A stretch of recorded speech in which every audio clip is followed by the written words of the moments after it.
তুমি এখন তো বড় হইছো, যদি একটা চাকরি বাকরি ব্যবসা বাণিজ্য করতা তাহলে আমার বড় এহসান হতো, আমার ভালো লাগতো। নবীজি বললেন, চাচা যান কি ব্যবসা বাণিজ্য করব বলেন? বলে, রে মুহাম্মদ আমিন, মক্কার সবচেয়ে ধনী মহিলার নাম খাদিজাতুল কুবরা। তার অনেক বড় ব্যবসা, সিরিয়াতে ব্যবসার জন্য তার অনেক বড় বহর যায়। সে একজন নির্ভরযোগ্য বিশ্বস্ত আমিন সে তালাশ করতেছে, একজন জিএম। আমি তোমার কথা বলতে পারি, কারণ এই মক্কার মানুষ তো তোমাকে আলা আমিন বলে, বিশ্বাসী বলে। চাচা প্রস্তাব দেওয়ার পরে নবী রাজি হয়ে গেলেন। নবীজি বললেন, চাচা যান, ঠিক আছে, আপনি খাদিজার কাছে প্রস্তাব নিয়ে যেতে পারেন। আবু তালিব যাইয়া খাদিজাকে বললেন, খাদিজা গো, আপনি তো মক্কার ধনী মহিলা, মহিষী নারী, আমার একটা ভাতিজা আছে নাম মুহাম্মদ আমিন। আপনি তো নাম শুনেছেন, বড় বিশ্বস্ত আমার ভাতিজা। মক্কার জমিনে এত বড় চরিত্রবান যুবক কারো ঘরে আছে বলে আমার জানা নাই। এত বড় বিশ্বস্ত আলা আমিন সত্যবাদী কারো ঘরে আছে আমার জানা নাই। আপনি যদি আপনার ব্যবসার দায়িত্বটা আমার ভাতিজাকে দেন, তাহলে আমি তো গরিব মানুষ, একটা বেতন পাইলে আমার জন্য একটা ভালো হবে, আমার কিছুটা অভাব লাঘব হবে, আমার ভাতিজার জীবনটা সুন্দর চলবে। ওই এতিম বাবাও নাই, মাও নাই। আম্মা জান খাদিজা বললেন, ঠিক আছে, ডেকে নিয়ে আসেন, ব্যবসা বুঝাই দিব। নবীজির চাচা যান নবীজিকে নিয়ে আসছে। আবু তালিব ঘরের মধ্যে ঢুকলেন। নবীজি তার বাড়ির আঙ্গিনায় দরজার সামনে দাঁড়ানো আছে,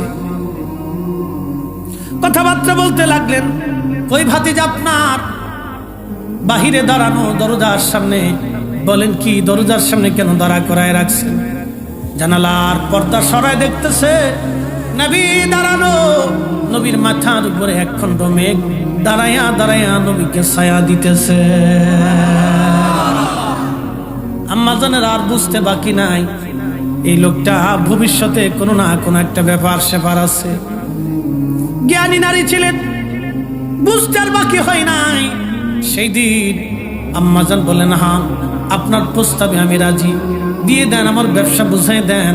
সে ব্যবসায় লাভ নিয়ে সিরিয়ার থেকে ব্যবসা নিয়ে আমাকে বুঝাই দিক। আল্লাহর নবী ব্যবসার জন্য বিরাট একটা বহর নিয়ে সিরিয়াতে চলে গেলেন ব্যবসা করার জন্য। ব্যবসা বাণিজ্য শেষ করে বিরাট লাভের অংশ নিয়ে, আমাদের দেশে তো অনেকেই দোকানের, আপনি যদি কর্মচারী রাখেন দেখা যায় 6 মাসে দোকান খাইয়ে ফেলাইছে,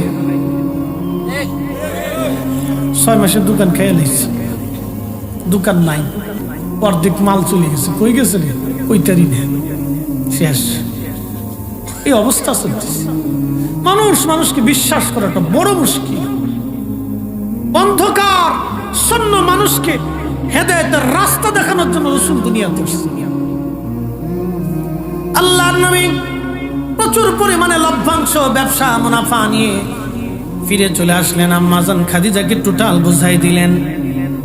লভ্যাংশ দেখে, আমানতদারিতা দেখে, সবকিছু দেখার পরে আম্মাজানের মনে দুলা দিল, এই যুবককে ছাড়া যাবে না, এই যুবক জীবনে অনেক বড় কিছু হবে আশা করা যায়।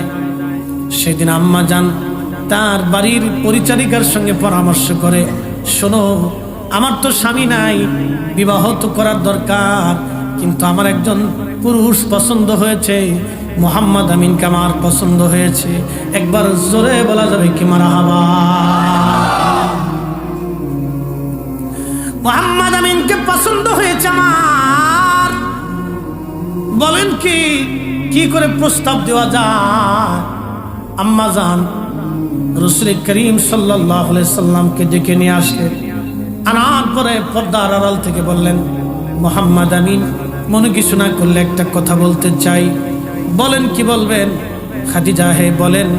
বলতেছে, মক্কা নগরীতে আমি আপনাকে বড় আমানতদার বিশ্বস্ত পেয়েছি। আমার জীবন বাকি জিন্দেগিটুকুন আমি আপনার খেদমত করার জন্য আপনার পরিণয় সূত্রে আবদ্ধ হয়ে আপনার স্ত্রী হিসেবে সারা জীবন আমি কাটাই দিতে চাই। আল্লাহর নবী ডাক দিলেন, খাদিজা, প্রস্তাব আপনার সুন্দর, কিন্তু আমার একজন মুরব্বী আছে, আমার চাচা, আমি আমার চাচার পরামর্শ ছাড়া কোনো সিদ্ধান্ত আপনাকে দিতে পারবো না। একবার জোরে বলা যাবে কি মারহাবা? একটু বুঝেন তো, সেই জমানাতেও নবীজি তার পিতৃতুল্য চাচাকে কিভাবে শ্রদ্ধা করতেন যে আমার চাচার পরামর্শ ছাড়া আমি আপনাকে কোনো সিদ্ধান্ত দেব না। কি পরম চরিত্র হলে, কি অনুপম চরিত্র হলে একজন নারীর এই বৈবাহিক প্রস্তাবে, ধনাঢ্য নারীর প্রস্তাবে তিনি সরাসরি রাজি না হয়ে চাচার উপর ছেড়ে দিলেন। জবাব বন্ধু, এখান থেকে আমাদের জন্য অনেক বড় বৈবাহিক আদর্শ বিদ্যমান। আমরা খালি সুন্নাহ সুন্নাহ বলি, কিন্তু নিজেরাই সুন্নাহ মানি না। নিজের জীবনে পরিণয় সূত্রে আবদ্ধ হওয়ার জন্য নবীর জীবনের সুন্নাহ যদি আমরা ফলো করি, মুরব্বীদের পরামর্শ যদি মেনে নেই, বাবা মার কথাগুলি যদি শুনি, আহা জীবনটা কতই না সুন্দর হবে। আল্লাহর নবীজি চলে গেলেন, চাচাকে যা বললেন, চাচা যান, আপনার খাদিজা আমাকে বিবাহের প্রস্তাব দিয়েছেন। চাচা যান, আপনি আমাকে সিদ্ধান্ত দিবেন এবং আপনি সিদ্ধান্ত বলে দিয়ে আসবেন। 3 দিন পর্যন্ত আবু তালিব সিদ্ধান্ত দেন নাই। 3 দিন পরে ডাক দিয়ে বলেন, হ্যাঁ মুহাম্মদ আমিন, সিদ্ধান্ত দিলাম, খাদিজাই তোমার জীবনের পারফেক্ট বিবি হবে, যাও তুমি তাকে বিবাহ করো। আল্লাহর নবী ডাক দিয়ে বললেন, চাচা যান, 3 দিন পরে আপনি কেন বললেন? ফার্স্ট টাইমই তো বলতে পারতেন। হযরতে রাসূল করিমকে ডাক দিয়ে বললেন, ভাতিজারে, 3 দিন পরে আমি অনেক চিন্তা ভাবনা করে দেখলাম, এই খাদিজা তুমি যে জীবনের দিকে আগায় যাচ্ছ, তুমি যে জিন্দেগির দিকে ধাবিত হচ্ছ, তুমি আখিরি নবী হবে, দুনিয়ার মানুষ সব তোমার দুশ্মন হয়ে যাবে। এই খাদিজা ছাড়া এই মক্কার জমিনে তোমার কেউ আর আপন থাকবে না রে মুহাম্মদ আমিন। ভাতিজা আমার, এই খাদিজা তোমাকে কলেজা দিয়ে ভালোবাসবে, আমার আর বোঝার বাকি নাই। যাও, খাদিজার প্রস্তাবে আমি রাজি হয়ে গেলাম। আবু তালিব চলে গেলেন খাদিজার বাড়ি। খাদিজারে, আপনার প্রস্তাবে আমি রাজি হয়ে গেলাম। বিবাহ হয়ে গেল। মক্কার মানুষ খাদিজাকে ধিক্কার দিতে লাগলো আর বলল, খাদিজা তুমি এমন একজন পুরুষকে বিয়ে করলা, তুমি কি অন্য পুরুষ চোখে দেখো নাই? একজন গরিব দরিদ্র এতিম ছেলেকে তুমি বিয়ে করলা, কারণ কি? তুমি কি ধনী ব্যক্তি দেখো নাই রে খাদিজা? তুমি যদি বলতা মক্কার সবচেয়ে ধনী পরিবারে তোমাকে আমরা বিবাহের ব্যবস্থা করতাম, কারণ তুমি মক্কার জমিনের সবচেয়ে বড় ধনী, তোমার চাইতে ধনী নারী মক্কার জমিনে আর কেউ নাই। দেখেন আম্মা জান দুনিয়াকে বেজার করিয়া নবীকে খুশি করছেন কেমনে। দেখেন, ওই যে বলছিলাম সাহাবায়ে কেরামের মানহাজ ছিল দুনিয়াকে বেজার করতেন, নবীকে খুশি করতেন। এই কথা বলতে যাই আমি এত দূর পর্যন্ত হয়েছি। আম্মা জান চিন্তা করলেন, এইভাবে বলে দিলে তোরা মানবে না। সেই দিন আম্মা জান সবাইকে ওলিমার দাওয়াত দিলেন, ভোজের আয়োজন করলেন। মক্কার সব কওমের ধনী ব্যক্তি, সর্দাররা সবাই আসছে খাদিজার বাড়ি, আম্মা জানের বাড়ি আসছে দাওয়াত খাইতে। তো খাওয়ান দাওয়ান খুব মজার খাওয়ান ইন্তজাম করছে, বিবাহের অলিমা, খুব সুন্দর খাবার ইন্তজাম করছে। আমাদের দেশের অলিমার মতো না, গরু একটা জবাই দিয়ে টেবিল ফাইতে কয় কে কি দিবেন দিয়ে যান, এটা অলিমা না, এগুলো খয়রাতি অলিমা। টেবিল একটা ফাইতে এরপরে কে কি দিয়ে যান, নাম লিস্ট করবেন, এটা অলিমা না, এটা সুন্নত পদ্ধতি না। গরু জবাই দিবেন, খাসি মোষ জবাই দিয়ে সবাই রান্না বান্না করে উত্তম খাবার খাওয়াইয়া অলিমা খাওয়াই দিবেন, খাইয়ে টেস্ট চলে যাবে। কেউ কিছু যদি দিয়ে যায় সেটা ভিন্ন কথা, কিন্তু টেবিল পাততে পারতেন না, এটা সুন্নতের আওতার মধ্যে পড়ে না। মনে রেখে, আমাদের দেশে বিয়ে তো এখন বিয়ের মানে বেহায়াপনা বেশি। বউ হলো আরেকজনের, কুস্তি লাগাইছে আরেকজন, কি কথা কর দেখা, বিবি হলো আরেকজনের, কুস্তি খেলে আরেকজনের। আরে পুরুষ বেটা, তোমার লজ্জা শরম করা উচিত। বেটা পুরুষ হয়েছে কি জন্য? তোমার বউ আর এক বেটার লোকে কুস্তি খেলে কারণ নাকি? মানুষের একটা লজ্জা শরম, চক্ষুষ লজ্জা থাকা উচিত। রং দিবার যে কাদাম শীতে দেখতে কি অবস্থা, হাই হাই হাই, একবারে প্রকাশ্য বেহায়াপনা, জেনা। কি কথা বলেন, ঠিক না? ঠিক, এগুলো বন্ধ হওয়া উচিত। প্রকাশ্য জেনার গুনাই বিয়ের লোকে কুস্তি খেলতেছে, কি কায়দা বলতে লজ্জা শরম থাকা উচিত। জাটবিটা করে দিবেন, নগদ 100 মেরে দেবেন, যা শয়তান দূর হয়ে যা। মহিলারা মহিলাদের ভিতরে আনন্দ করুক। আগের যুগে নবীর জমানায় দপ পিটিয়ে পিটিয়ে তারা গান গাইতো, নারীরা নারীদের জায়গায় গান গাইতো, পুরুষরা পুরুষদের জায়গায় গাইতো। আনন্দ করা নিষেধ নাই, নিষেধ নাই, আনন্দ করেন, বিয়েতে আনন্দ হবে, এটাই স্বাভাবিক। কিন্তু তার মানে এরকম না বউ আর একজনের কুস্তি খেলবে আর একজন, এগুলি বিয়ে না, এগুলি হলো বেহায়াপনা। এগুলি আমাদের সমাজ থেকে উঠানোর দরকার। কথা বলেন ঠিক কিনা? সমাজ থেকে এগুলি ঝাঁটু পিটা করে বিদায় করতে। ও নবীর উম্মাত, আল্লাহর নবীর বিবি আমাদের মা জননী আম্মা জান খাদিজাতুল কুবরা বিয়ের ওলিমা খাওয়ানোর জন্য সবাইকে ডাকছে, দাওয়াত দিলেন। মক্কার ধনী ধনী ব্যক্তি সব আসছে, সর্দাররা আসছে। আসার পরে খাবার সামনে একসাথে বসাইলেন। খাবার টাবার দেওয়ার পরে আম্মা জান খাবার গ্রহণ করবে। সান বললেন, ও মক্কার ধনীরা, গোত্রপতিরা, খানা পরে গ্রহণ করেন, আপনাদের জন্য সুন্দর খাবার আনছি। তবে খাবার খাওয়ার আগে দুইটা প্রশ্নের জবাব আপনারা আমাকে দিয়ে যান। কি প্রশ্ন? বলে আমি শুনছি মুহাম্মদ আমিনকে বিয়ে করার জন্য আপনারা আমাকে ধিক্কার দিচ্ছেন। প্রথম ইলজাম আপনারা দিয়েছেন যে আমার স্বামী নাকি দরিদ্র, গরিব এবং এতিম। বলে হ্যাঁ, হাত কথা তো সত্য। মুহাম্মদ তো এতিম, গরিব, দরিদ্র। এত ধনী ব্যক্তি থাকতে আপনি মুহাম্মদকে কেন বিয়ে করলেন হে মক্কার ধনী মহিলা? আম্মাজান ডাক দিয়ে বললেন, দুনিয়ার মানুষ আপনারা শোনেন, আপনারা ধনী ধনী ব্যক্তি সর্দাররা আসছেন আমার বাড়ি খাওয়ার জন্য, ওলিমার জন্য। আপনাদের সম্মানের সাথে মেহমানদের ইন্তজাম করেছি। খাবার গ্রহণ করার আগে দুইটা প্রশ্নের জবাব দিয়ে যাবেন। কে বলেন? আমার স্বামী মুহাম্মদ আমিন কুরাইশ বংশ। বলে হ্যাঁ। বলেন, কুরাইশ বংশের চাইতে দামি বংশ পৃথিবীর মধ্যে আর কোন বংশ কি আছে? সবাই বলল না, তা নাই। বলল, আমার স্বামী মুহাম্মদ আমিন হাশিমি শাখার, হাশিমি বংশোদ্ভূত। আপনারা বলেন, হাশিমি শাখার চাইতে, বংশের চাইতে বড় বংশ দুনিয়াতে আর কোথাও আছে? বলে না, তা নাই।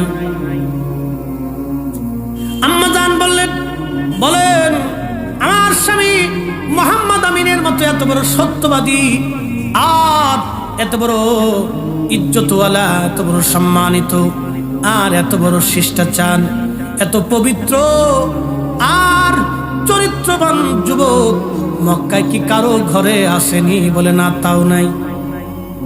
সুবহানাল্লাহ বলবেন? বলে আমার স্বামী মুহাম্মদের মতো এত সুন্দর যুবক, বলেন মক্কার ঘরে কারো বাড়ি আছে? বলে না, তাও নাই।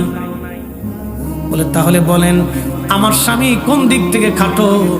বলতেছে তোমার স্বামী তো গরিব। আম্মাজান ডাক দিয়ে বলেন, মক্কার ধনীরা, তাহলে আপনারা বলেন আমার চাইতে মক্কাতে ধনী কোনো ব্যক্তি আছে কি? বলে না, তাও নাই। তাহলে আমি খাদিজা আমার জীবনের সমস্ত সম্পদগুলি আমি আমার স্বামী মুহাম্মদ আমিনকে সবার সামনে দিয়ে দিলাম। এবার বলেন আমার স্বামীর চাইতে ধনী কেউ আসেনি? ওরা কইল না, তোমার স্বামীর চাইতে আজকে দেখে ধনী আর কেউ নাই। আল্লাহু আকবার। সব মক্কার কুফাররা মাথা নিচে করে খাইব কি সাইয়ের হইছে তো হইলটা কি? পৃথিবীর বহু রাজা বাচ্চারা পৃথিবী থেকে চলে গেছে, আর কোনোদিন ফিরে আসে নাই।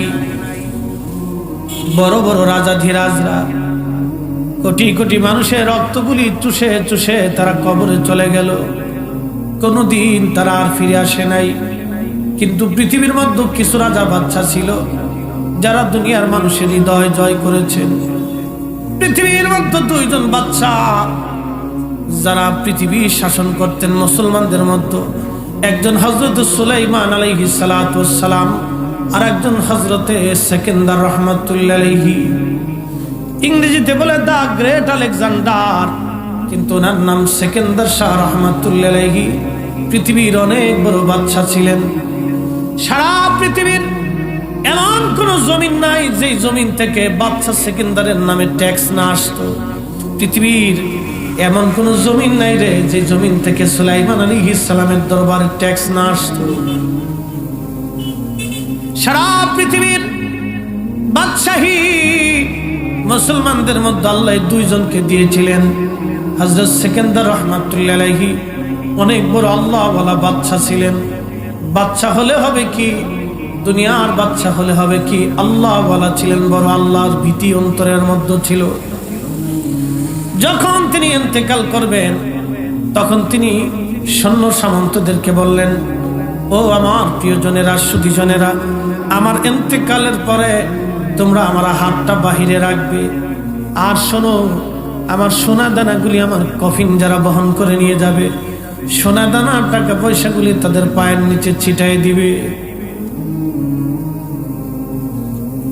উজির বলল, হুজুর, পৃথিবীর মালিক আপনি, পৃথিবীর বাদশা আপনি, যেদিকে তাকান দুনিয়ার সব রাজা বাচ্চারা থরথর করে কাঁপে। পৃথিবীর এমন কোন জমিন নাই যে জমিন থেকে আপনার নামে ট্যাক্স না আসে। মৃত্যুর উপরে এগুলি কেন করব বলবেন? বাদশা সিকান্দার ডেকে বললেন, দুনিয়ার মানুষ শোনো, আমার ইন্তেকালের পরে হাত এই জন্য বের করে রাখবা, আমি তামাম পৃথিবী জয় করার জন্য এই হাত দিয়ে কত তলোয়ার চালিয়েছি, কত তলোয়ার আমি চালিয়েছি। পৃথিবীর বহু সম্পদ আমার হাতে জমা হয়েছে। দুনিয়ার মানুষ বুঝুক, আমি যখন দুনিয়া ছেড়ে চলে যাই তখন আমার হাতটা শূন্য ছিল, খালি ছিল, আমি কিছুই নিয়ে যেতে পারি নাই। কফিন বহনকারী সৈন্যদের পায়ের নিচে সোনা দানা টাকা পয়সাগুলি এই জন্য ছিটানো হোক যেন দুনিয়ার মানুষ জানে এই সম্পদগুলি আমার জীবনে কোনো কাজে লাগে নাই, এই সম্পদ আমাকে দুনিয়ায় বাঁচাইতে পারে নাই, এই সম্পদ আমাকে দুনিয়ায় রাখতে পারে নাই। অতএব আমার জীবনের যত দুনিয়ার সম্পদ অর্জন করেছি সবগুলি বৃথা যেন তারা জেনে যায়, জেনে যায়, জেনে যায়। বাদশা সিকান্দার রাহমাতুল্লাহ আলাইহি হাত বের করে প্রমাণ করে দিয়ে গেল, দুনিয়ার জন্য যতই কামড়া কামড়ি করো না কেন, এই দুনিয়া তোমাকে রেখে দেবে না, এই দুনিয়া তোমাকে তালাক দিয়ে দেবে, দুনিয়া তোমাকে জুদা করে দিবে, এই দুনিয়া তোমাকে কবরে পাঠায় দিবে। অতএব দুনিয়া থেকে বুদ্ধিমান তারা যারা ঈমান আর আমল নিয়ে কবরে যায়, ঈমান আমল নিয়ে কবরে যায়, তারাই হলো বুদ্ধিমান। কথা বলেন ঠিক না বেঠে? বুদ্ধিমান তো তারা যারা দুনিয়া থেকে ঈমান আর আমল নিয়ে কবরে যায়। ও নবীর উম্মত, 63 বছরের জীবনের 40 বছর বয়স পর্যন্ত মক্কায় কাটিয়েছেন নবীজি। কোরআন তখন আসে নাই, কিন্তু তিনি ছিলেন জীবন্ত ব্যাঙ। এত বড় আমানতদার মানুষ বিশ্বাস করে নবীজির নাম দিল আল আমিন। কাফেররা নবীকে আল আমিন বলতো, বিশ্বাসী বলতো, বিশ্বাসী। এত বড় আমানতদার ছিলেন, এত বড় সত্যবাদী ছিলেন, জীবনে একটা বারের জন্য কখনো নবী মিথ্যা কথা বলে নাই। একবার জোরে বলা যাবে কি সুবহানাল্লাহ? আর আমরা মিথ্যা কথা না বললে পেটের ভাত জমায় না। কই আছে না? আমি একটু ঢাকা এসেছি, ঘরের মধ্যে হয়ে দিচ্ছি, ঠিক কিনা? ঠিক কিনা? কই আছে? হয়ে দিচ্ছি ঘরের ভিতরে, এটা কুমিল্লা চলে এসেছি। এই অবস্থা। জীবনের 63 বছরে একটা মিথ্যা কথাও কোনোদিন নবী বলেন নাই। আল্লাহু আকবার বলা যাবে? আরে শিশুকালেও না, কৈশোরেও না, যৌবনেও না, শিশুকালেও না, কৈশোরেও না, যৌবনেও না, জীবনে একটা মিথ্যা শব্দ নবীর জবান থেকে কোনোদিন বের হয় নাই। আল্লাহ খুশি হয়ে কোরআনের কালামের ভাষায় আল্লাহ তার নিজের ভাষায় বলে দিলেন, ওয়াইন্নাকা লাআলা খুলুকিন আযীম। ও নবী, আপনি মহান চরিত্রের আধার, মহান চরিত্রের অধিকারী, মহান চরিত্রের অধিকারী, মহান, আল্লাহর ভাষায় মহান, আল্লাহর ভাষায় গ্রেট, আল্লাহর ভাষায় গ্রেট, মহান চরিত্রের অধিকারী। একসাথে বলা যাবে সুবহানাল্লাহ। এই নবীর ভুল যারা ধরে ওরা কারা বলেন তো? আমরার মতো টুপি পরে, আমরার মতোই দাঁড়িয়ে আছে। প্রিয় ভাইরা আমার, ও বন্ধু, দুনিয়ার থেকে নবীকে কবরে চলে যাওয়া লাগবে, দুইটা জিনিস নিতে হবে আপনাকে। এক নম্বরে ঈমান, দুই নম্বরে আমল। ঈমান আর আমল, ঈমান আর আমল, ঈমান আর আমল। পৃথিবীর বিখ্যাত ওলি যারা ছিলেন তারা দুইটা জিনিস নিয়ে কবরে চলে গেছেন, একটা ঈমান আর একটা আমল। বড় দামি জিনিস নিয়ে তারা কবরে চলে গেছেন, পরপারে চলে গেছেন। শুধু যান নাই, যাওয়ার আগে আমার মালিক আল্লাহকে খুশি করেছেন। আহা, সাহাবীদের মানহাজ ছিল তারা দুনিয়াকে বেজার করতেন আর নবীকে তারা খুশি করতেন। দুনিয়াকে বেজার করতেন, নবীকে তারা খুশি করতেন। আজকে আমি আপনাদেরকে এমন একজন মহিয়সী নারী, যিনি আম্মা জান তাহেরা তাইয়্যিবা খাদিজাতুল কুবরা রাদিয়াল্লাহু আনহার কথা শোনাই। আম্মা জানের বয়স 40 বছর, আমার নবীজির বয়স 25 বছর। ব্যবসার জন্য আমার নবীজিকে আম্মা জান নির্বাচিত করেন নাই। তখনও আবু তালিব নবীজির চাচা, মক্কার তখন উনি একটা প্রভাবশালী একজন লোক। নবী তার বাড়িতে থাকেন, তার বাড়ি ঘুমান। পরম স্নেহে আদরে যত্নে ভাতিজাকে বড় করেছিলেন। আপনারা যারা চাচা আছেন মনে রাখবেন, ভাতিজারা হলো সন্তান তুল্য, ভাতিজা যারা আছেন চাচাকে মনে করবেন পিতৃতুল্য। কিন্তু বড় সর্বনাশ হলো আমাদের দেশে স্নেহ নাই, এই আদব আমাদের দেশ থেকে এখন উঠে গেছে। কি কথা বলেন ঠিক কিনা? এই আদব উঠে যাচ্ছে, আত্মীয়তার সম্পর্ক নষ্ট হচ্ছে। এইগুলি কিয়ামতের আলামত, কিয়ামতের আলামত। আমাদের নতুন ইয়াং জেনারেশন যারা আছে তারা আত্মীয় স্বজনের সাথে সম্পর্ক করে না, তারা সম্পর্ক করে বন্ধু বান্ধবের সাথে। আল্লাহ রসুল বললেন পৃথিবীর মধ্যে 14 কারণে গজব আসবে, ভূমিকম্প আসবে, ভূমিধস আসবে। আর তসবির দানা ছিঁড়ে গেলে যেমন একটার পর একটা টপ টপ করে পড়তে থাকে, এরকম গজব আল্লাহর আসমান থেকে আসবে। তার ভিতরে একটা কারণ হলো সন্তানরা পিতাকে পর মনে করবে, বন্ধু বান্ধবকে আপন মনে করবে, আত্মীয়তার সম্পর্ক নষ্ট করে ফেলবে। আল্লাহ নবী ডাকতে বলেন, ও আমার উম্মতেরা, তোমরা যদি আত্মীয়তার সম্পর্ক নষ্ট করো তা আরশে মুআল্লাহ তোমাদের সঙ্গে সম্পর্ক নষ্ট করবে। হাই হাই হাই, কত কঠিন কথা! আরশে মুআল্লাহ থেকে তোমার নাম কাটা যায়। আরশে মুআল্লাহ তোমার সাথে সম্পর্ক রাখবে না। আরশে মুআল্লাহ বুঝেনি মালিক আল্লাহ, আল্লাহ আল্লাহ। তুমি যদি আত্মীয়তার সম্পর্ক নষ্ট করো তো আল্লাহ তোমার সাথে সম্পর্ক নষ্ট করে দেবে। আত্মীয়তার সম্পর্ক কত জটিল বিষয়, আমাদের দেশের ছেলেপেলেরা এখন এগুলো বুঝি না। আমরা ছোটকালে মামা বাড়ি, খালা বাড়ি, তয় বাড়ি, কত কোন কোন আত্মীয় স্বজনের বাড়ি, এই যে দৌড়াইছি, গেছি, আইছি, খাইছি, ঘুমাইছি। কি এক মধুর সম্পর্ক ছিল। বাড়িতে এক অনুষ্ঠান হলে দুনিয়ার আত্মীয় স্বজন আসতো। তখন ভুলিয়ে গেছে, খালি বন্ধু বান্ধব তালাশ। কিয়ামতের আলামত এগুলো, কিয়ামতের ভয়াবহ আলামত এগুলো। হাই হাই হাই, উম্মতের হলো কি আর? হ্যাঁ, নবীর উম্মত শুনিয়া যান। হযরত রাসূল করিমের চাচা খুব স্নেহে আদরে নবীজিকে পালন করতেন, কাঁধে করে নিয়ে ঘুরতেন মরু মরু পথ, হাজার হাজার মাইল ভাতিজাকে কাঁধে করে নিয়ে ঘুরতেন। সিরিয়াতে ব্যবসা করতে গেলেন। বুহাইরা পাদিরি যেই গাছ, সাহাবী গাছ, এখনো সেই গাছ জিন্দা আছে। সেই গাছ এখনো জিন্দা, এখনো জিন্দা। আল্লাহু আকবার বলবেন। সিরিয়ার সেই গাছ তো জর্দান, এটা এখন জর্দানের সীমানা। আগের সিরিয়া বলতে ফিলিস্তিন, জর্দান, ওমান, সিরিয়া, এই বিরাট অংশটাকে আগে সিরিয়া বলা হতো। এখন তো বিভিন্ন দেশে ভাগ হয়েছে, বুঝছেন না? কুমিল্লা, গ্রেটার কুমিল্লা, যেমন চাঁদপুর, কুমিল্লা, ব্রাহ্মণবাড়িয়া, আর কি নোয়াখালী, লক্ষ্মীপুর দিয়ে আগে ছিল কুমিল্লা, বুঝছেন না? এই বিরাট অংশে কুমিল্লা করতো। তো সিরিয়ার তো এরকম বিরাট অংশ মিলে একটা নাম ছিল সিরিয়া, এই জন্য সিরিয়া শব্দ আসে। সিরিয়াটা বিরাট দেশ, এটাকে শাম বলা হতো, শাম। তো শামে নবীজিকে নিয়ে গেছে চাচা আবু তালিব, কাঁধে করে নিয়ে গেছে। তো গাছের নিচে বসাইছে, বসানোর পরে গাছের সমস্ত ডালগুলি ঝুঁকে নবী, শিশু নবীকে, ছোট্ট কিশোর নবীকে ছায়া দিচ্ছে। আরো জোর হয় না, আরো জোর। আমার দেশের পাতি সাহেব আছে, আল্লাহ রাস্তে ক্ষমা করে দিবেন, দুঃখে বলতেছে, রসুলের ইজ্জতে বাপকে ছাড়তে নিষেধ আছে। বাপ যদি ছাড়েন আখিরাত বরবাদ। সাহাবায়ে কেরামের মানহাজ ছিল, নবী খুশি করতেন, পৃথিবীর মানুষকে বেজার করতেন। ঠিক কিনা? আরে সাহাবীদের মানহাজ ছিল, মানহাজ। নবী খুশি করতেন, পৃথিবীকে লাথি মারতেন, দুনিয়ার মানুষকে বেজার করতেন। আমাদের মানহাজ হতে হবে, নবী খুশি হবে, দুনিয়ার মানুষ বেজার হয়ে যায়।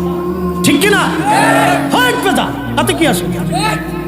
একটা কথা মনে করবেন, কিশোর নবী গাছের নিচে গেছে, গাছের সমস্ত ডালগুলি ঝুঁকে নবীকে ছায়া দিচ্ছে, সে গাছ এখনো আছে। তখনও গাছ জানে ইনি আখিরি নবী। আর আমার দেশের বেটা মুনাফিকের বাচ্চা ওয়াজ করে 40 বছর বয়সে নবুয়ত পাইছে। কানার বাচ্চা গাছে তখনও চিনে উনি নবী, আর হাতেই ওয়াজ করে 40 বছর বয়সে নবুয়ত পাইছে।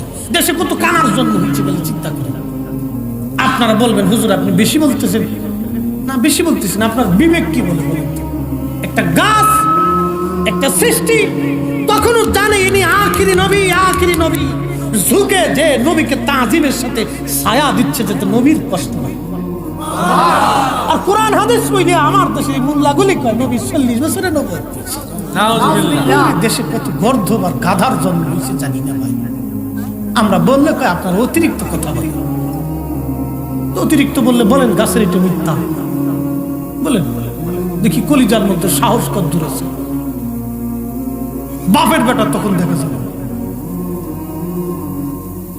গাছে নবীকে ছায়া দিল।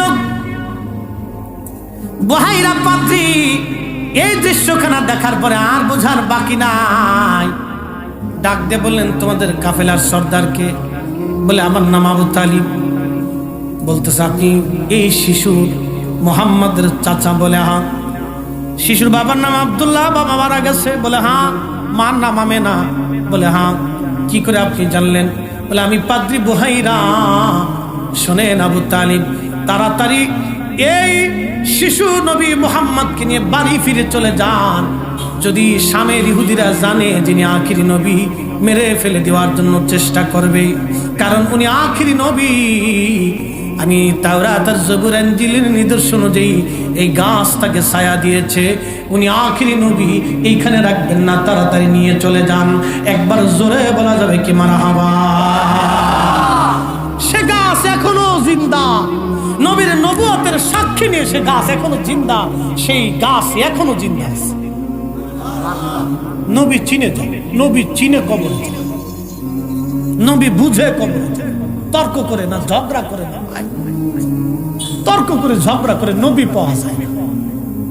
নবী পাইতে হলে চোখের পানি লাগে, দিল উজাড় করা বেলালের মতো ভালোবাসা লাগে। তর্ক করে নবী পাই নাই কেউ আজ পর্যন্ত। দলিল দিয়ে নবী পাই নাই, বিনা দলিলে শাহ ওয়ালিউল্লাহ মুহাদ্দিস দেহলভী জুতা খুলে খালি পায়ে মদিনাতে চলে গেছে। বিনা দলিলে 80 বছর ইমাম মালিক পৃথিবীর 4 আলেমের এক আলেম 80 বছর মদিনাতে জুতা স্যান্ডেল পায়খানা প্রস্রাব থুতু ফেলে নেই, বিনা দলিল। নবী তাজিম করার জন্য দলিল লাগে না ভাই, বিনা দলিলেই চলে। কি কথা বলেন না কেন? আরে পৃথিবীর 4 আলেমের এক আলেম যদি বলেন হ্যাঁ উনি এটাও বেদাত করছে, তা আপনাকে টর্চ লাইট মেরে দেখার দরকার মুসলমানই দিছে কিনা। কি কথা বল না কেন? ইমাম মালিক তো পৃথিবীর 4 আলেমের এক আলেম। উনি যদি বেদাতি হয়ে যায় তো দুনিয়াতে আলেম বলে পৃথিবী থেকে আমার জানা নেই। নবী খুশি হয়ে 100 বার স্বপ্নে কথা বলছে, খালি রসুলের মোহাম্মত বিনা দলিলে মেনে নিয়েছে। বিনা দলিল, কোন দলিল লাগতো না, কোন উসুলও দেয়নি। জিজ্ঞেস করলে একটাই কথা বলতেন, আরে যেই মাটির নিচে নবী ঘুমা, কি করে আমি ইমাম মালিকের সাহস হতে পারে সেই মাটির নিচে পায়খানা প্রস্রাব করব, সেই মাটিতে থুতু নিক্ষেপ করব, সেই মাটিতে জুতা পাই দিব। আরো আরো আরো আরে লক্ষ লক্ষ হাদিসের হাফিজ দিন বুঝে নাই। তুমি 1450 বছর পরে আমার দিন বুঝাইতেছ। লক্ষ লক্ষ হাদিসের হাফিজ, মদিনার ইমাম, পৃথিবীর 4 আলেমের এক আলেম দিন বুঝে নাই। তুমি 1450 বছর পরে এসে আমরা দিন বুঝাইতেছ। দিন বুঝাইতেছ নাকি?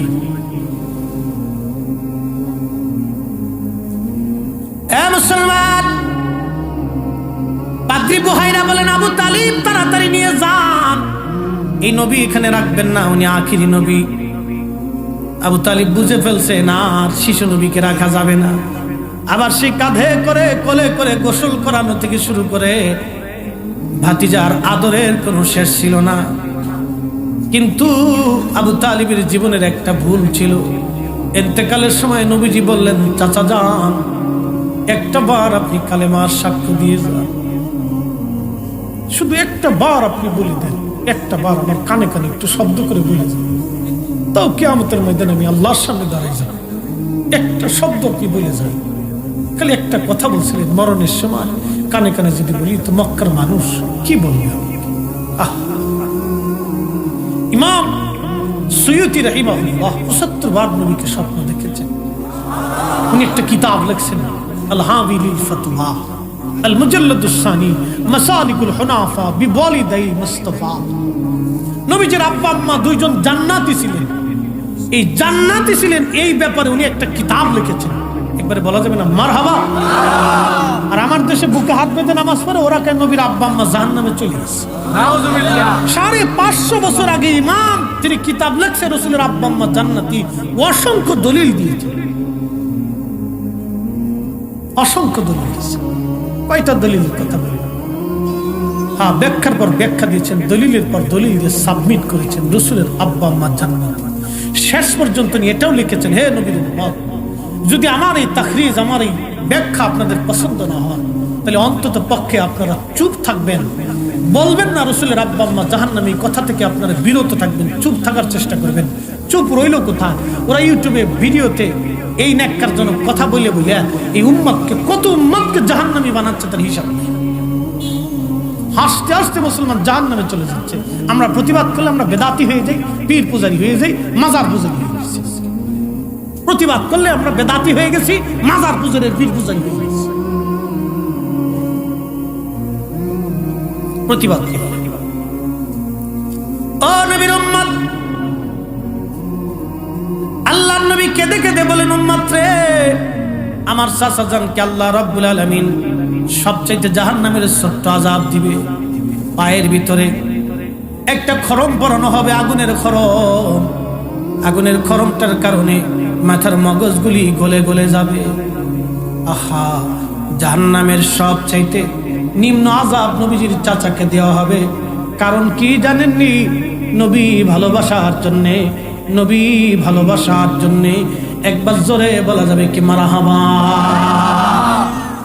একটু চিন্তা করেন তো, যে রাসূলকে আল্লাহ কি পরিমাণে ভালোবাসলে যে একজন কুফরি করে করে সারা জীবন কুফরি করে কবরে চলে গেল, সেই চাচারে সর্বনিম্ন জাহান্নামের আযাব দেওয়া হবে। তাও রাসূলকে ভালোবাসার জন্য তার সব আযাব আল্লাহ মওকুফ করে দিলেন, সব আযাব মওকুফ করে দিলেন। নবীকে কাঁধে করে নিয়ে ঘুরছেন, গোসল করাইছেন, পিঠে করছেন, কোলে করেছেন, বুকে নিয়ে ঘুমিয়েছেন, কোলে নিয়ে ঘুমিয়েছেন। এই কারণে আল্লাহ খুশি হইয়া তার সব আযাব মাফ করে দিয়ে শুধুমাত্র একটা আযাব দিয়েছেন, পায়ের নিচে একটা খরম পরাই দিলেন। তার কারণে মাথার মগজ গুলে যাবে। আহা, এটা যদি সর্বনিম্ন আযাব হয় তো কঠিন আযাব কত ভয়াবহ হবে। আল্লাহু আকবার, কঠিন আযাব কত ভয়াবহ হবে। আল্লাহ আল্লাহ আল্লাহ, একটু বুঝার চেষ্টা করা যাবে কত ভয়াবহ হবে, কঠিন আযাব। এই জন্য আল্লাহর কাছে কিয়ামতের ময়দানে কিচ্ছু বলতে পারবো না। একটা কথাই আল্লাহকে বলবো, আল্লাহ, জীবনের কোনো আমল নাই, সারা জীবন তোমার রাসূলের পক্ষে গান গেয়েছি। এই কথা কর না কেন, জোরে বলেন। এই জন্য অধিক পরিমাণে দুরূদ পড়বেন, দুরূদ দুরূদ দুরূদ দুরূদ দুরূদ। ভুইলেন না, ভুইলেন না, ভুইলেন না। ক্ষমা পাইতে যদি চান তো দুরূদ পড়ে ক্ষমা দেন। দুরূদ পড়েন, দুরূদ পড়েন, এশার নামাজের পরে, ঘুমানোর আগে পড়েন, ফজরের নামাজের পরে পড়েন, যখন সময় হয় পবিত্রতার সাথে তাসবিহাত নিয়ে তখনই পড়েন। পড়েন হে নবীর উম্মত, নবীকে দুরূদ হাদিয়া দেন, দুরূদ হাদিয়া দেন। আমাদের হাদিয়া দেওয়ার কিচ্ছু নাই, নবীর টাকা চাই না, পয়সা চাই না, কিচ্ছু চাই না, দুরূদ হাদিয়া দেন। যত রওজা শরীফে পাঠাবেন ততই ততই ততই লাভ হবে। আজকে এই দুরূদের বিরুদ্ধে ফতোয়া চলতেছে, ওরে আজাজিল শয়তান, কথা বলেন ঠিক না বেঠে? এগুলি চলতেছে। প্রিয় মুসলমানেরা, নবীজিকে নিয়ে আবু তালিব চলে আসলেন। সেই গাছটা এখনো জিন্দা, সাহাবী গাছ এখনো আছে, সাহাবী গাছ, সাহাবী গাছ। নবীকে ছায়া দিয়েছিল আল্লাহ। এই মুজিজা এখনো আল্লাহ টিকায় রাখছেন, জিন্দা রেখে দিয়েছেন। তার মানে বোঝা গেল একটা গাছও জানতো ইনি আখিরি নবী। নবী নবী বিদায় সম্মান করেছে। বনের যত পশুগণ ভক্তি করতই দুই চরণ, মেঘমালা ছায়া দিত গায় গো নবীজি, আপনাকে দেখিবার মনে চায়। কোন সাধনে পাইব আপনাই গো নবীজি, আপনাকে দেখিবার মনে চায়। প্রিয় ভাইরা আমার, নবীজি বড় হলেন, আবু তালিবের ঘরে অভাব। একদিন নবীজিকে ডেকে বললেন, মোহাম্মদ আমিন ভাতিজা আমার, তুমি জানো তো আমার ঘরে দারুণ অভাব, কষ্ট হয় আমার। তুমি এখন তো বড় হইছো, যদি একটা চাকরি বাকরি ব্যবসা বাণিজ্য করতা তাহলে আমার বড় এহসান হতো, আমার ভালো লাগতো। নবীজি বললেন, চাচা যান, কি ব্যবসা বাণিজ্য করব বলেন? বলে, রে মোহাম্মদ আমিন, মক্কার সবচেয়ে ধনী মহিলার নাম খাদিজাতুল কুবরা, তার অনেক বড় ব্যবসা। সিরিয়াতে ব্যবসার জন্য তার অনেক বড় বহর যায়। সে একজন নির্ভরযোগ্য বিশ্বস্ত আমিন সে তালাশ করতেছে, একজন জিএম। আমি তোমার কথা বলতে পারি, কারণ এই মক্কার মানুষ তো তোমাকে আলা আমিন বলে, বিশ্বাসী বলে। চাচা প্রস্তাব দেওয়ার পরে নবী রাজি হয়ে গেলেন। নবীজি বললেন, চাচা যান, ঠিক আছে, আপনি খাদিজার কাছে প্রস্তাব নিয়ে যেতে পারেন। আবু তালিব যাইয়া খাদিজাকে বললেন, খাদিজা গো, আপনি তো মক্কার ধনী মহিলা, মহিষী নারী, আমার একটা ভাতিজা আছে নাম মোহাম্মদ আমিন, আপনি তো নাম শুনেছেন, বড় বিশ্বস্ত আমার ভাতিজা। মক্কার জমিনে এত বড় চরিত্রবান যুবক কারো ঘরে আছে বলে আমার জানা নাই, এত বড় বিশ্বস্ত আলা আমিন সত্যবাদী কারো ঘরে আছে আমার জানা নাই। আপনি যদি আপনার ব্যবসার দায়িত্বটা আমার ভাতিজাকে দেন, তাহলে আমি তো গরিব মানুষ, একটা বেতন পাইলে আমার জন্য একটা ভালো হবে, আমার কিছুটা অভাব লাঘব হবে, আমার ভাতিজার জীবনটা সুন্দর চলবে। ওই এতিম বাবাও নাই, মাও নাই। আম্মা জান খাদিজা বললেন, ঠিক আছে, ডেকে নিয়ে আসেন, ব্যবসা বুঝাই দিব। নবীজির চাচা যান নবীজিকে নিয়ে আসছে। আবু তালিব ঘরের মধ্যে ঢুকলেন, নবীজি তার বাড়ির আঙ্গিনায় দরজার সামনে দাঁড়ানো আছে। কথাবার্তা বলতে লাগলেন, কই ভাতিজা আপনার? বাহিরে দাঁড়ানো দরজার সামনে। বলেন, কি দরজার সামনে কেন দাঁড়া করায় রাখছে? জানালার পর্দা সরায় দেখতেছে নবী দাঁড়ানো, নবীর মাথার উপরে একখণ্ড মেঘ দাঁড়ায়া দাঁড়ায়া নবীকে ছায়া দিতেছে। আম্মাজানের আর বুঝতে বাকি নাই, এই লোকটা ভবিষ্যতে কোনো না কোনো একটা ব্যাপার সেবার আছে। জ্ঞানী নারী ছিলেন, বুঝতে আর বাকি হয় নাই। সেই দিন আম্মাজান বলেন, হ্যাঁ, আপনার প্রস্তাবে আমি রাজি, দিয়ে দেন, আমার ব্যবসা বুঝাই দেন। সে ব্যবসায় নিয়ে সিরিয়ার থেকে ব্যবসা নিয়ে আমাকে বুঝাই দিক। আল্লাহর নবী ব্যবসার জন্য বিরাট একটা বহর নিয়ে সিরিয়াতে চলে গেলেন ব্যবসা করার জন্য। ব্যবসা বাণিজ্য শেষ করে বিরাট লাভের অংশ নিয়ে, আমাদের দেশে তো অনেকেই দোকানের, আপনি যদি কর্মচারী রাখেন দেখা যায় 6 মাসে দোকান খাইয়ে ফেলাইছে, 6 মাসের দোকান খাইয়ে লাইছে, দোকান নাই, অর্ধেক মাল চলে গেছে, কই গেছে রে, ওইটারই নেন, শেষ। এই অবস্থা চলতেছে। মানুষকে বিশ্বাস করাটা বড় মুশকিল। অন্ধকার শূন্য মানুষকে হেদায়েতের রাস্তা দেখানোর জন্য রাসূল দুনিয়াতে এসেছেন। আল্লাহর নবী প্রচুর পরিমাণে লভ্যাংশ ব্যবসা মুনাফা নিয়ে ফিরে চলে আসলেন। আম্মাজান খাদিজাকে টোটাল বুঝাই দিলেন। লভ্যাংশ দেখে, আমানতদারিতা দেখে, সবকিছু দেখার পরে আম্মাজানের মনে দুলা দিল, এই যুবককে ছাড়া যাবে না, এই যুবক জীবনে অনেক বড় কিছু হবে আশা করা যায়। সেদিন আম্মাজান তার বাড়ির পরিচারিকার সঙ্গে পরামর্শ করে, শোনো, আমার তো স্বামী নাই, বিবাহ তো করার দরকার, কিন্তু আমার একজন পুরুষ পছন্দ হয়েছে, মোহাম্মদ আমিনকে আমার পছন্দ হয়েছে, একবার জোরে বলা যাবে কি মারহাবা?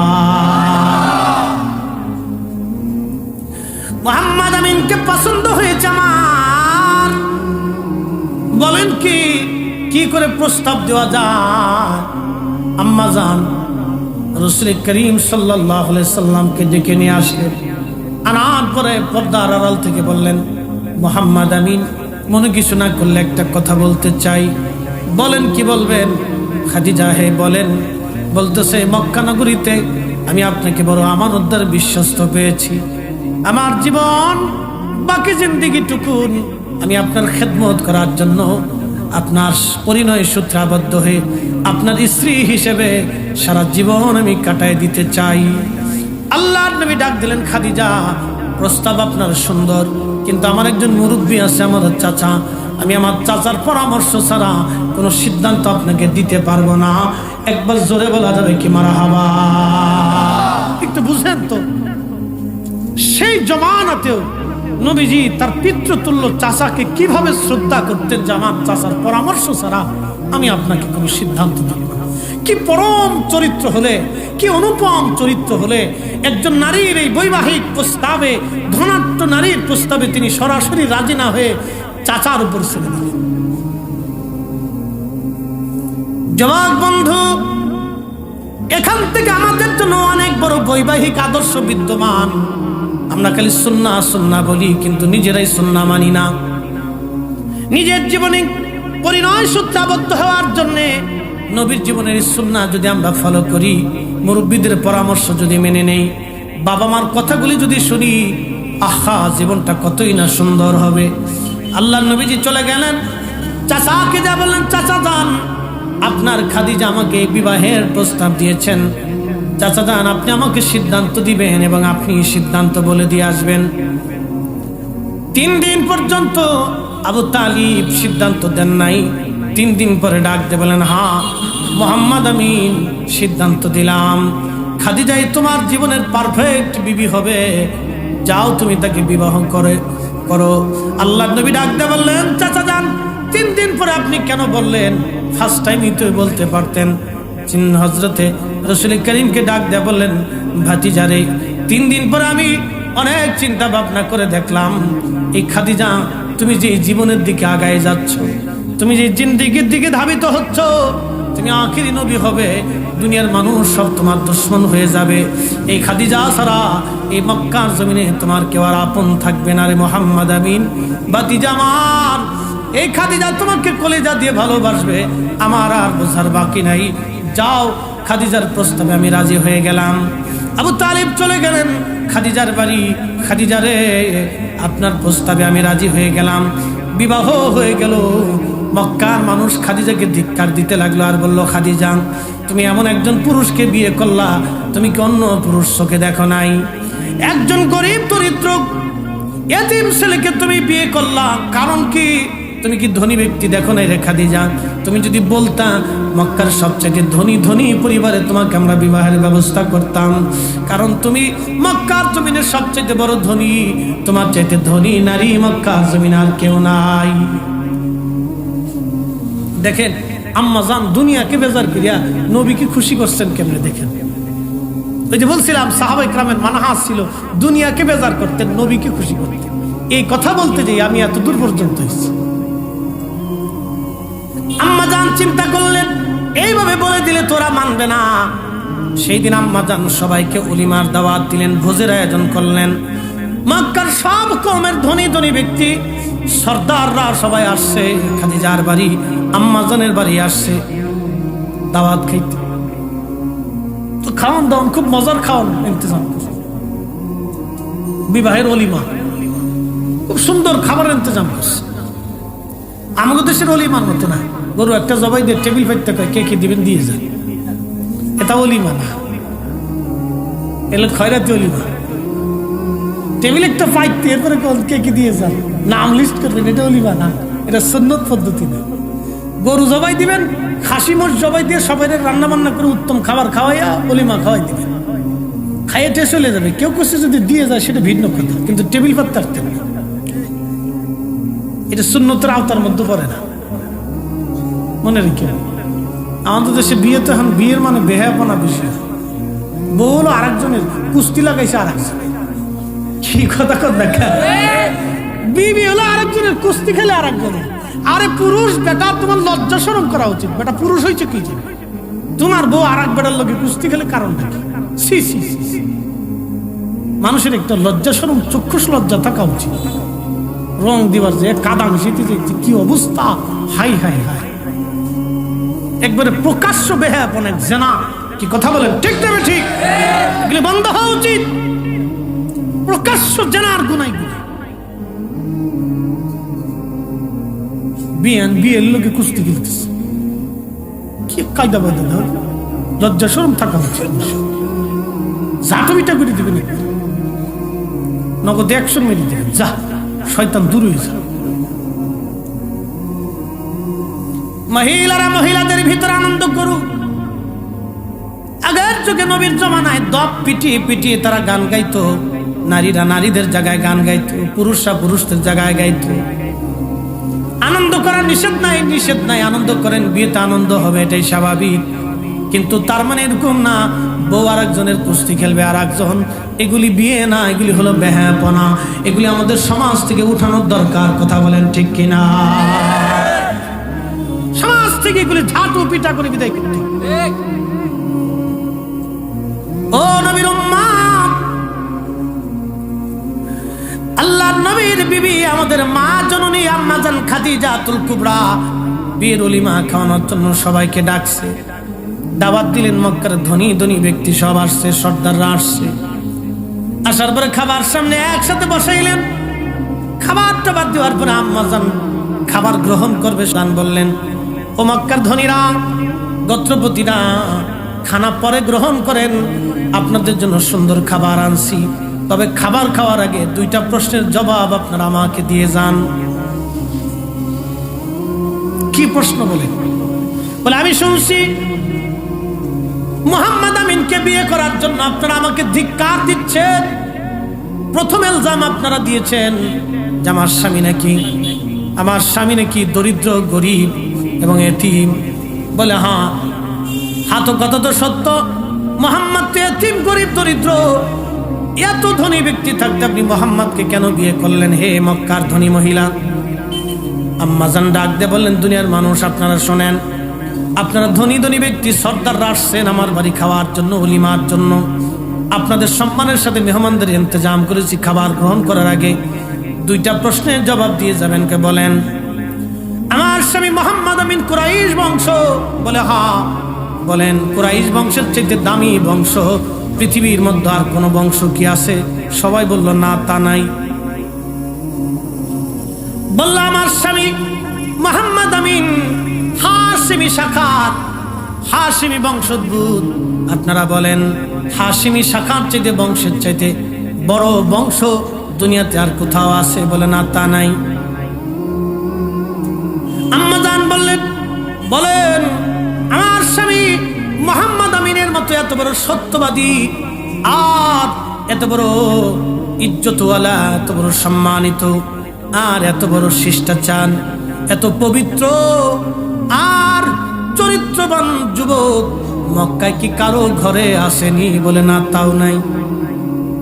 সুবহানাল্লাহ বলবেন? আমার স্বামী মুহাম্মদের মতো এত সুন্দর যুবক বলেন মক্কার ঘরে কারো বাড়ি আছে? বলে না, তাও নাই। বলে তাহলে বলেন আমার স্বামী কোন দিক থেকে খাটো? বলতেছে তোমার স্বামী তো গরিব। আম্মা জান ডাকতে বলেন, মক্কার ধনীরা, তাহলে আপনারা বলেন আমার চাইতে মক্কাতে ধনী কোনো ব্যক্তি আছে কি? বলে না, তাও নাই। তাহলে আমি খাদিজা আমার জীবনের সমস্ত সম্পদগুলি আমি আমার স্বামী মুহাম্মদ আমিনকে সবার সামনে দিয়ে দিলাম। এবার বলেন আমার স্বামীর চাইতে ধনী কেউ আসেনি? ওরা কইল না, তোমার স্বামীর চাইতে আজকে দেখে ধনী আর কেউ নাই। আল্লাহু আকবার। সব মক্কার কুফাররা মাথা নিচে করে খাইব কি সাইয়ে রইছে। তো হইলটা কি? তার মানে আম্মা জানের মানহাজ ছিল দুনিয়াকে বেজার করছে, নবীকে খুশি করছে। কি কথা কন ঠিক কিনা? দুনিয়াকে বেজার করছে, নবীকে খুশি করছে। আমরাও মানহাজ হবে, দুনিয়া বেজার হবে, নবী খুশি হবে। আল্লাহ কবুল করুক, বলেন আমিন। শ্রেষ্ঠ নবী দিলাম রে তরিয়ে নিতে রোজ হাসরে, পথ না ভুলি তাই তো দিলে পাক কুরআনের বাণী। খোদা তোমার মেহেরবানি, খোদা তোমার মেহেরবানি। 40 বছরের এক মহিষী নারী, আমাদের মা জননী আম্মাজান তাহেরা তৈয়বা। মক্কার মানুষ তাকে তাহেরা তৈয়বা বলতো, পবিত্রা নারী বলতো তাকে। তাহেরা তৈয়বা, তাহেরা তৈয়বা। জাহিলিয়াতের জমানাতেও কোনদিন তাকে বেহায়াপনা স্পর্শ করে নাই। একবার জোরে বলা যাবে কি মারহাবা। নবী পাক না না পাক? নবীর স্ত্রী যিনি হবে তিনিও পবিত্রা। কথা বলেন ঠিক কিনা? তাহেরা তৈয়বা। জাহিলিয়াতের এই কঠিন সময় যখন নারীরা উলঙ্গ থাকতো, যেখানে সেখানে জানা হতো, সেই সময়ও আম্মা জান এতই পবিত্র ছিলেন যে জাহিলিয়াতের সেই বেহায়াপনা মাকে স্পর্শ করে, মাকে সেই দিন স্পর্শ করে নাই। তাহেরা তৈয়বা, তাহেরা তৈয়বা। আপনার মা ছিল তাহেরা তৈয়বা। আরে গর্ব করা উচিত উম্মতের। কথা বলেন ঠিক কিনা? আমাদের গর্ব, আমাদের মা ছিল তাহেরা তৈয়বা, আমাদের মা ছিল তাহেরা তৈয়বা। কি করে রসুলের প্রশংসা করব, আরে আম্মাজানের প্রশংসা কেমনে করবো? 40 বছরের একজন মহিষী নারী, 25 বছরের একজন যুবক আমার নবীকে এমন ভাবে আগলে রাখতেন, এতই ভালোবাসা দিয়েছিলেন। কোনদিন দ্বিতীয় বিবাহের চিন্তাও নবীজির মগজে আসে নাই, কখনো চিন্তাও করেন নাই। এই মহিষী নারীর গর্ভে অনেকজন সন্তান আল্লাহ দিয়েছিলেন। তার ভিতরে একজন সন্তানের নাম সাইয়্যিদাতুন নিসাই আহলিল জান্নাহ ফাতিমাতুজ জাহরা রাদিয়াল্লাহু আনহা। একবার জোরে বলা যাবে কি মারহাবা। আরে এ ফাতেমা কি তার ছোট্ট জীবন ছিল। নবী বিয়ে দিবে ফাতেমাকে, স্বামী পছন্দ হয়েছে আলীর। মদিনার অনেক ধনী ধনী পাত্ররা এসেছিল, পয়গাম পছন্দ করেন। অনেক ধনী ধনী ব্যক্তিদের ছেলেরা পছন্দ প্রস্তাব দিয়েছিল, হুজুর ফাতিমাকে আমাদের ঘরে দিয়ে দেন। নবীর পছন্দ হয়, পছন্দ হয়েছে আলীর। আলীকে যখন পছন্দ হয়েছে, ফাতিমা রাদিয়াল্লাহু আনহা ঘরের মধ্যে বসে বসে কাঁদতেছে যে আমার আব্বা জান আলীর মতো দরিদ্র মানুষের কাছে আমার বিয়ে দিতেছে। হযরত আলী খুব দরিদ্র ছিলেন, খুব অভাব পীড়িত ছিলেন, কিচ্ছু ছিল না। আলী একটা লোহার বর্ম ছিল, একটা তলোয়ার ছিল যুদ্ধ করার জন্য, এই ছিল সঙ্গে, আর কিচ্ছু নাই। কি জীবন ছিল তাদের!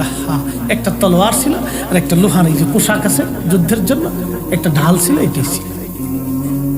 এই সম্পদ কোন রকম দিন চলত, তো কিচ্ছুই যখন নাই, নবী পছন্দ করছে। ফাতেমা কাঁদতেছে, আমার আব্বা রাহমাতুল্লিল আলাইহি মদিনার কত ধনী ব্যক্তির ঘরে বিয়ে দিতে পারত, তো কাঁদতেছে। নবীজি বুঝতে পারছে ফাতেমা কাঁদে কেন। আল্লাহর নবী কাছে গেলেন, পাশে বসলেন। শোনেন, মেয়েদেরকে বিবাহ দেওয়ার সময় মেয়েদের পরামর্শ দিবেন, খালি জোর করে বিয়ে দিয়ে দিবেন না, আর ছেলের চরিত্রবান দেখে বিয়ে দিবেন। আরে রাসূল তার মেয়ে ফাতেমাকে বিয়ে দেওয়ার জন্য আলীকে নির্বাচন করেছিলেন, দরিদ্র কিন্তু বেটা নির্বাচন করেছে। কি কথা বলেন ঠিক কিনা? আর আপনারা পয়সাওয়ালা দেখে বিয়ে দেন ছেলে গাজাটা, বাবাসার মুড়ি, বাবাসা চিনছেন? বাবা বাবা কলকে খায়, কলকে বোতল সার মুড়ি, বোতল সার, বোতল একটা টান দিয়েছে, বাপ রেখা বিয়ে ভালো আছে। এই ফুল আদিকে আপনারা পছন্দ করে বিয়ে দেন, নিজের বোনটাকে বিয়ে দেন, নিজের মেয়েটাকে বিয়ে দেন, কপালে ঝাঁটুর বাড়ি মেরে দিবেন। ছেলে গরিব হোক, চরিত্রবান দেখে বিয়ে দিবেন। এই কথা কর না কেন? প্রয়োজনে নিজের টাকা দিয়ে ছেলেকে স্টাবলিশ করবেন, প্রতিষ্ঠিত করবেন, সারা জীবন কৃতজ্ঞ থাকবেন। বদ চরিত্র টাকাওয়ালা দেখে কি হবে আপনার? আপনার নিজের বোনটাকে, নিজের মেয়েটাকে চরিত্রবান একটা ছেলে দেখে বিয়ে দেন। খালি টাকা আর পয়সা দেখেন নাকি? আর নিজের ঘরে মেয়ে আনবেন চরিত্রবান দেখে, খালি চামড়া সুন্দর দেখেন না, উন না থাকে পিছে পিছে, জরি না থাকে আগে আগে। হেতা জরি নাই না ঘরে ভিতরে আনার পরে 2 দিন পরে বাপে দোয়া করে বৌমা কথা বলি না। কথা শুনবে কেমনে? জরিনার চরিত্র তো ভালো না, চরিত্রবান দেখে নামাজি দেখে পর্দাশীল দেখে আনতে হবে। কি কথা কন না কে? এইগুলি দেখে আনবেন, খালি জরিনার সামনা সুন্দর দেখে আনবেন। এগুলো জীবন বাপ বন্ধু প্রিয় ভাই, জীবন অনেক সুন্দর। আহা, জীবনের লাইফ অনেক বিরাট। সুখে দুঃখে আপনার স্ত্রী আপনার সঙ্গী হয়ে ছায়ার মতো লেগে থাকবে, এরকম মেয়েই তো দরকার। ও কালো হোক অসুন্দর, খালি চামড়া সুন্দর দেখে কারণটা কি? কালো হোক, চরিত্রবান দেখে নিয়ে আসবে, সারা জীবন সুখে থাকবে। মোহতারাম উপস্থিতি, আপনাদেরকে বলি, মেয়েদেরকে চরিত্রবান বানাইতে হবে, পর্দার ভিতরে নিতে হবে, আদবওয়ালা বানাইতে হবে।